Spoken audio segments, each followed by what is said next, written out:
Good morning everybody and welcome back to another episode of the Lego Legend of Zelda Custom Set Showcase, where today I have a very exciting one for you. As today we're going to be taking a look at Z0078, the 78th custom set with 1,759 pieces based, of course, you know it, you love it, you clicked on it. This is the legendary Stormwind Arc and the first boss and dungeon from Tears of the Kingdom being the legendary Stormwind Arc and COLGERA, the Wind Temple. And we're going to be taking a look as we break down all of the details, figures and play features in this play scale boat and the second largest set in the Tears of the Kingdom wave, and that is, of course, as this set is rated for ages 8 and up, with 1,759 pieces, retailing for £129.99 Great British pounds, with 2 figures and 3 sizable brick-built characters, one of which, of course, being our boss here, COLGERA. Let's quickly read our description, then jump straight into all the features. Claims Tulips secret stone in the all-new Lego Legend of Zelda Tears of the Kingdom Lego set. Complete your climb to the Stormwind Arc and take control of the boat. Steer the wheel and rotate the crank to make the oars soar up and down. Gather supplies to take on the fierce soldier construct and foes and lock them in the brig. Avoid the shooting cannon and grab a bow to take down the scourge of the temple COLGERA. Shoot the weak spots and save the day. Boat does not float, because that is right, this set is largely made up of large boat panels on the underneath, making it very similar and taking a lot of inspiration from the 2011 Pirates of the Caribbean wave. However, unlike those boats, this boat flies. So let's open up our box, and inside we will find 13 numbered bags as well as 2 instruction manuals, one for COLGERA, which if we open up you will see that bag 1 does the first half of our COLGERA build and bag 2 does the second half. Then opening up our second manual, which is a large chunky one for the boat, you will see that bag 3 lays our foundation with our big boat hull pieces and gives us our frostbite armor link. Bag 4 builds up a mechanism for those oars. Bag 5 continues that mechanism, sealing it in with the major deck elements, and bag 6 gives us our soldier construct one, as well as building up the front sort of features. Bag 7 continues that trend with sort of like the front chest of the birds that will make up the headdresses, and bag 8 gives us our ice tube and builds that prison. Bag 9 continues the decoration around the back as well as decorates the deck, and bag 10 actually finishes off the back of the boat with that large tool structure towards the rear end. Bag 11 then does the oars, bag 12 builds the sort of the bird heads on the front, and bag 13 finishes off with the little front storage room where the big cannon is, gives us our Tulin minifigure as well as our banner for this set, all of which we will explain as we go through. So here is the set all built up, and you can see looking very dramatic with COLGERA coming out of the build ready for that final boss encounter, and the boat really acts as a nice playable piece but also a backdrop to that play.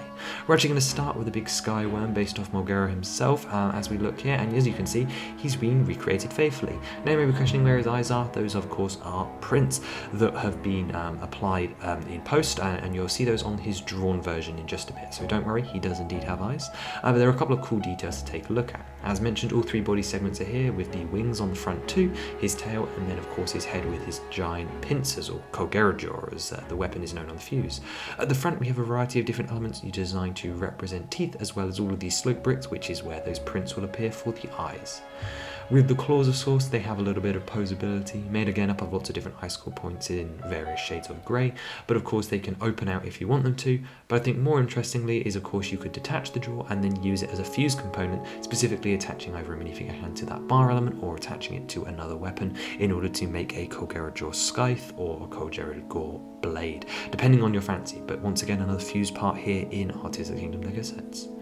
On the middle sections, of course, they're all covered in a variety of spikes. We're using the bigger ones around the centre and the smaller ones around the edge.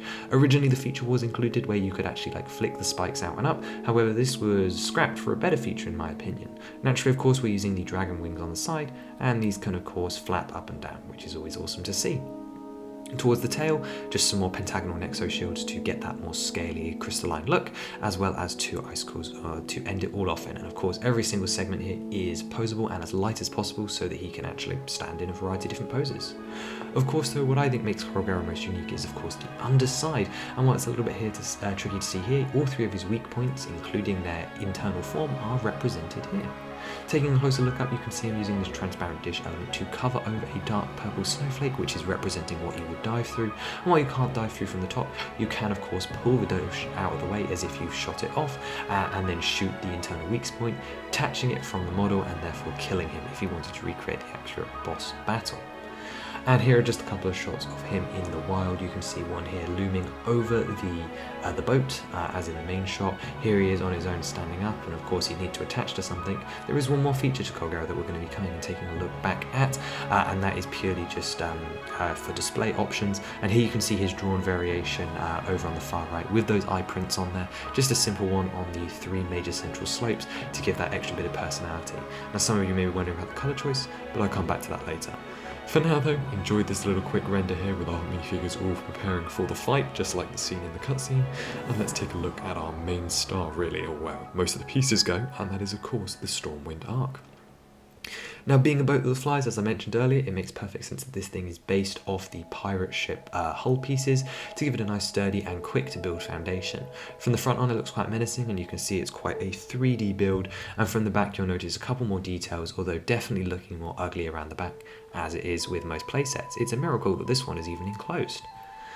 Taking a look from the top down, you can see the deck patterning as well as a couple more details, as well as the fact that again you've got lots of space to play out your fight with COLGERA or your fight between the captain, construct, and of course the ice chew on the deck.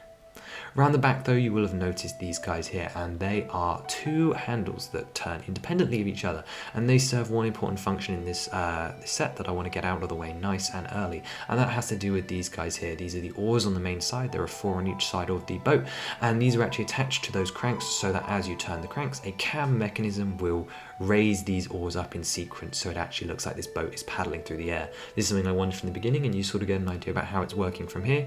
You can see that there are some lovely counterweights on the other end of these axes that go into the paddles, and then cams that will push up the ends of those beams a quarter at a time in order to create that motion.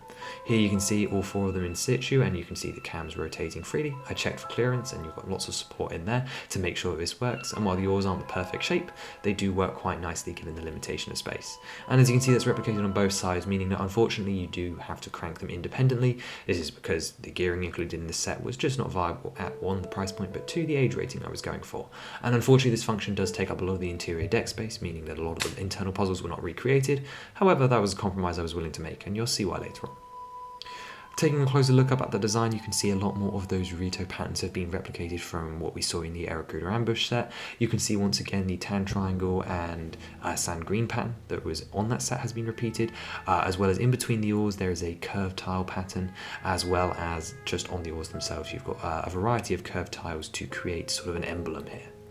Moving up a little bit, you can see we have the 2 major side cannons here, represented with a couple of recolors and a barrel. These guys don't shoot, but the main cannon on top does. And then on the top of the side, you've got these filigree elements that sort of a deck railing, but also are very fancy, making use of a couple of different curved pieces, including a curved tile in dark green, a color not often seen very much of, I don't think, in the custom set showcase. Taking a look at this big front element, you might actually struggle to know what this is to start with, but these are actually the sort of carved wings of the birds on the boat. They stick out quite a long way in game, so they stick out a long way here, and they are attached on a 4x4 turntable. You can see here it's actually built with a load of curved dishes, a couple of decorative elements, and then these 1x3 tiles that are actually stuck between studs. Don't worry, these dishes are attached properly, but these tiles sit loosely in between each layer to create a feathery look, and I'm really pleased with how this turned out. It's a really, really awkward shape in game that I think works really well here. Moving around to the front, you can see I've taken advantage of the internal workings showing through to add a little bit more detail. You can see these bits of dark blue and red coming through. That is purely deliberate to add a little bit more ornamentation to the build. And of course you can see here, this is what I talked about with the chest of the bird, where coming up from that hull on the bottom, it curves out and around like sort of a jest, and then curves into the snaking of necks, which is where we're going to move to in a second. And it goes without saying, but the other side is of course identical to each other. Up at the heads, of course, you can see this is actually a bigger version of what we constructed on the Barracuda Ambush boats, and that's obviously because they're the same sculpture, just obviously more detailed and with a couple of different features. Turning around the angle a bit, you can see the 2 are identical, stood next to each other. We have that large curved beak, making use of plenty of bow and arch elements. The necks themselves are built sideways and use new bow elements as well, and the eyes are built identically to Barracuda with a couple of dark red pieces sticking out as sort of the cranials. These guys remind me more of roosters, although That doesn't make any sense in universe. Moving around the back of those heads, sort of supporting them, is this little building here. This is actually present and where one of the terminals is located in the real game. However, this is a little bit of a storage shed. You'll notice on the roof, this is a representation of the big cannon. Instead of just having a static cannon here, I thought it'd be more fun to include a mobile one as a play feature. So we sort of threw accuracy out the window and attached 2 flick fire missiles to the side of each other. And naturally, it can turn 360 degrees, and as you would expect, it can fire off a missile whenever it wants, both of them, and you do get some spares. Those spares are actually stored inside the storage shed. Made sense to have somewhere to attach them, and you can just see 2 black bolts on the left side and then 2 dark tan bows, because this is a Rito set, over on the right, so those could be used by either the constructs or of course Link, or just anyone else that you want to bring into the set, and those are 2 spares of course. Now this room does actually have one more feature, as it hides another room. So if we actually lift it off, you'll see it's resting on just a couple of studs, and we can take it and place it to the side, which makes a nice side build if you want. But I think more interestingly is what's on the inside. You'll notice this green weird shaped object that we'll be coming back to in a minute. This is just a storage place for it, so that when you're swooshing your boat around in the air, nothing is loose on the top, apart from the enemies of course. You'll notice a brown pole, which is linked to that build, a spear, because the Rito are spear wielding, and on the other side a variety of arrows, as well as 3 ice cream pieces recoloured into trans blue to be ice fruits. So far we have seen just the ice fruits, but we'll be seeing a couple more of the different surface level elemental fuse items as we go through this showcase, specifically fire fruits, coming up very soon. Moving on to the mid deck, you have the main platform where of course the boss takes place, but this is actually in its form after the boss, where the secret stone rests on top of this little platform. Naturally, I made it so that you could remove the secret stone elements, so that you could actually put the metal grill, which is represented by this rounded plate here, which of course COLGERA will burst through, except for this actually holds another secret. If once again we lift off this panel, as you can see here, and separate this sort of central section of all of the beautiful patterning, you'll see that in the hole there is this little assembly down here. Now, what is that for? Fantastic question you have asked, and that is actually for attaching COLGERA out the top. Now, once again, the structural ability of this is pretty much guaranteed. There'd probably be a transparent rod included in an official set, but it just looked too cool to not include. Of course, an iconic moment of the dungeon is when you unlock the gate, the big gust of wind comes out, and COLGERA actually comes through the middle of the boat. That is really cool. So we replicate that here, and it actually turns it into an all-in-one display piece for more for collectors. Viewing that from a different angle, you see how that's possible. You just remove the tail section of COLGERA, or however many sections you want, depending on how low down you want him to be inside the ship. And then it looks like he's coming out ready to chase after Link and Tulips, which is really, really awesome. Really, really love that feature. Putting it back on there, of course, you can see that you'll be able to display your collectible secret stone in this set. Yes, this is finally the second set to show us a collectible secret stone. The other one, of course, appearing in Great Scale Island with Rauru. But that can just rest on here whenever you don't want COLGERA bursting out the middle. The deck, of course, serves the other purpose. Lots of space to fight soldier constructs, so captain constructs even, and an ice chew. This is the first time we're seeing either of these appear in the CSS. I'm going to move towards the back now in the taller structure, which is also largely empty, but there's a couple of reasons for that. Taking a look, of course, you can lift off the top section as expected to gain access to what is below. And what is below? Well, it is a jail cell, which you can see here, ready for you to put enemies or for Link to get captured in or whoever. It wouldn't be a pirate ship, and I know it's not a pirate ship, but it wouldn't be a pirate ship without a prison or a brig, I should say. So one is included here, and it's quite a nice use of space. In the real game, there are actually grills here. A terminal is hidden behind a skydive in here, but there was no way I was replicating that accurately or in a fun way for kids. So here we have it as a jail instead, because the bars do look like a jail. Taking straight on, you can see a clearer view, and of course you can imagine a figure looking through those bars and looking rather forlorn. You also have these 2 bird statues on the side. These ones are almost identical copies from the Erakuda ambush, and you can see they're even using the dark tan finials, the same eye design, and these are the ones that sort of guard either side. The back's proportions have obviously been cheapified a lot, and a lot of the details here are still present. If we go up, you can see that the general motions are here with a light grey centre even, just like the main zonal architecture on these Temple of Time on the Great Sky Island. But you've also got the Rito cladding with the various different dark blue and dark red lines that come out here, as well as the different filigrees as it sort of upwards and expands outwards, which is awesome. Around the back, we do have one more interior to take a look at. We have a representation of the giant doors on the top using some dark tan plate tiles. But then if we open up this removable panel, you'll see we have a steering wheel, and you're going, Octane, this is not accurate at all. What are you on about? This is crazy. The Stoneman Ark was never piloted. Well, I mean, at some point it was, but also think about the play loop here, and specifically with kids involved. It's a giant pirate ship. You have to be able to pilot it, and you can even steer the oars, so it makes a lot of sense. Maybe this is what Tulin does once he has his sage power. Either way, this space is just just taken up with a steering wheel, and it's a nice storage compartment if you always wanted extra space. You could always have a battle in here if you wanted, but otherwise nice and empty, mostly here for the looks. On the top you may have noticed this thing, it's been popping up a while, and I can now confirm that this is indeed a banner. This is a sort of collectible item that's been introduced in Wave 8 of the showcase that will be appearing in the sets based off each region, and that is for one reason, because when you complete a region in game you go back to Lookout Landing. So this is actually a feature that's designed to collect with Z005, the Lookout Landing. If you haven't checked it out, biggest set in the Wave, 40-minute video, go check that out. But up here on the banister, after you complete a regional phenomena, you get a physical change to the set in the form of an addition of a banner showing that region's support. And now that we've cleared our first dungeon, I thought it was a fitting inclusion to be able to add these to Lookout Landing to not only fill out that set and add to it, but also to just sort of show that you own more of the collection and to show the reader's allegiance through you owning their set. So we'll be adding to those as we go through the rest of the showcase, but it's nice to finally have our first banner added here. Let's move into our figures, and the first one up is of course Link in the Frostbite set. This is one of the 3 elemental sets that appeared in Tears of the Kingdom, and it's actually using the existing hair piece that we've had for a while now, just with the new attachment being the ice crown piece with a peg in the back instead of the side. And the reason this piece has just always had a hole and I've just never bothered to show it, but it was always planned that this piece would not only work for the longer Tears hairstyle, so it is one new hair mold for this wave, but it also has an accessory hole for outfits like this where the hair is slightly stylized. As you can see, based off the outfit, it's an incredibly detailed one. You can see all the different layers, such as the white trousers, the slippers, the arm printing, leg printing, and of course the main sort of chest detail. I've chosen that with all these elemental outfits I wanted to represent their power, so this one is Cold Weather Attack, so you'll find him posed here on an included Power Blast piece to represent ice coming out from the feet.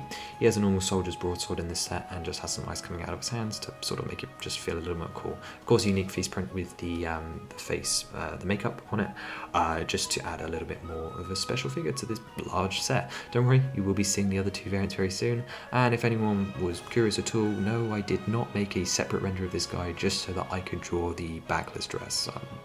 I didn't want to draw that at all. It was totally necessary for that COLGERA render. Whatever. Moving on, of course, next up we have Tulin, who is of course the wielder of our second secret stone.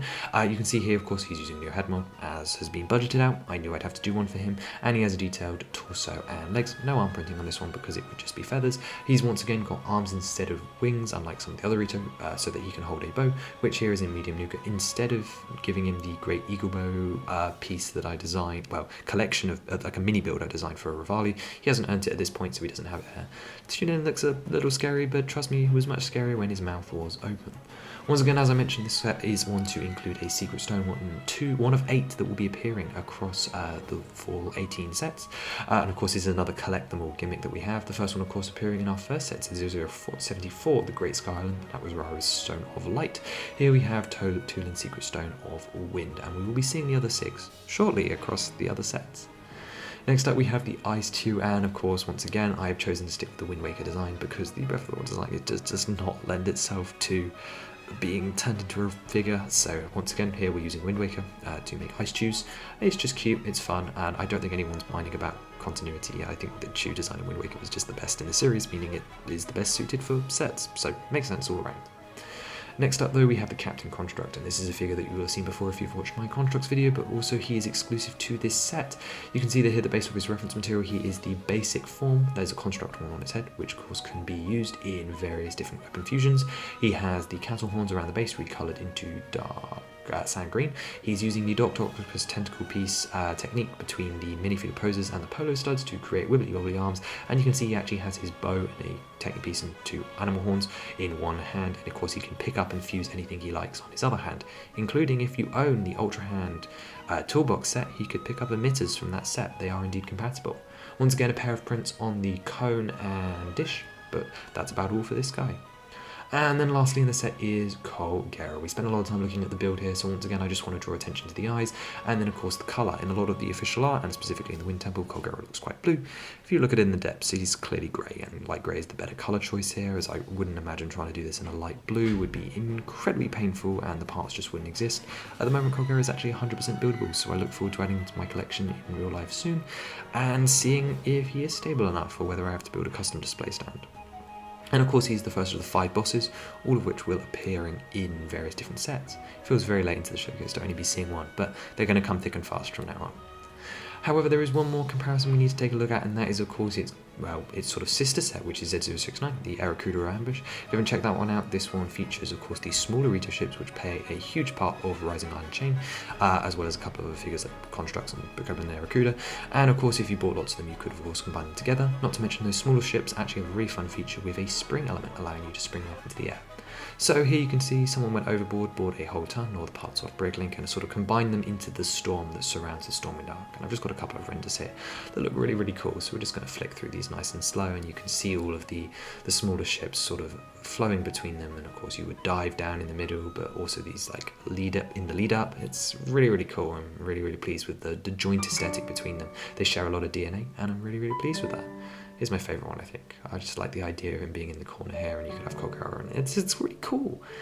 And that's actually going to do it for taking a look at Z0078, the Legendary Stormwind Arc. I can't wait to hear your feedback on the second biggest in the wave down below, as I think this one is the most stylised, but has a lot of potential for play here. It's potentially a little rough in some areas, but overall I'm particularly happy with it. I really do appreciate being able to do pirate ship DNA that isn't a traditional pirate ship. Eventually, of course, we'll track all the Wind Waker ships, but this is besides the point. I just like being able to return to the DNA of the Pirates of the Caribbean wave, and I think that's really cool.